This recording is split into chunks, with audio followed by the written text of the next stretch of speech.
Ça, je te fais confiance. Je connais très peu la photographie. Moi? Je connais très peu la photographie. Ah, ok. Ouais, c'est trop mignon. I wanted to do this when I was in Paris, and I wanted to just find a park bench or walk somewhere random and just sit down and reflect and just talk. But the last week, and I know this sounds kind of cliche, but the last week has really been a blur, so I just went through the motions and hopped on the plane back to the US, and here I am sitting in my childhood bedroom. I leave to go to Paris on Sunday, which is in 2 days.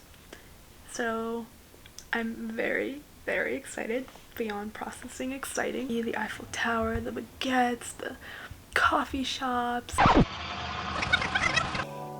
And I had so many thoughts floating around my head, or racing around my head the past couple weeks. My goal of improving in French, it's so crazy. When I came to France, I could barely order a coffee. Like, the language education system does not teach you the language that you need to be able to communicate with people in a local setting. I was not prepared. I felt incompetent almost 100% of the time. They would ask me the simplest questions, like, vous voulez un ticket? Like, do you want a ticket? And now I can complete transactions and I can communicate with people.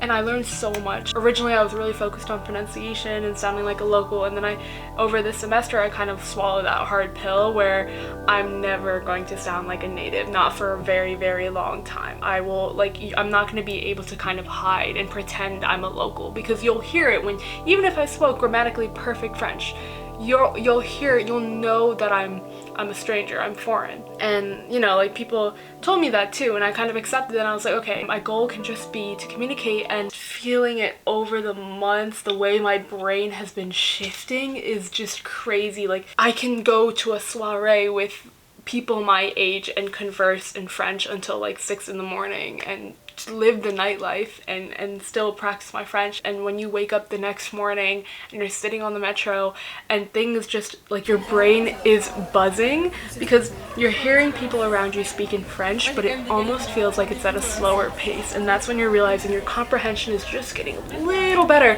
because they're not speaking any differently than they were before, but your comprehension is just getting a little better. You're making out those words, and it's so crazy listening to songs, French songs that I used to listen to, and suddenly being like, I know what words they're saying. Like, it's not just sounds. Like, French is never gonna sound the same to me, and that's like a point that I have reached, and I'm so proud of myself.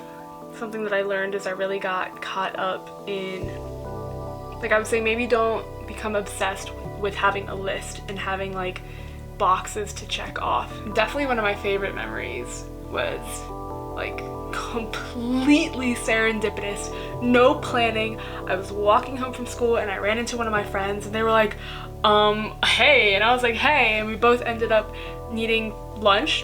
And so he was with his friends, so I met someone new, and then we all just like took a city bike and rode around Paris back to my apartment, watched the sunset, and like it was just awesome.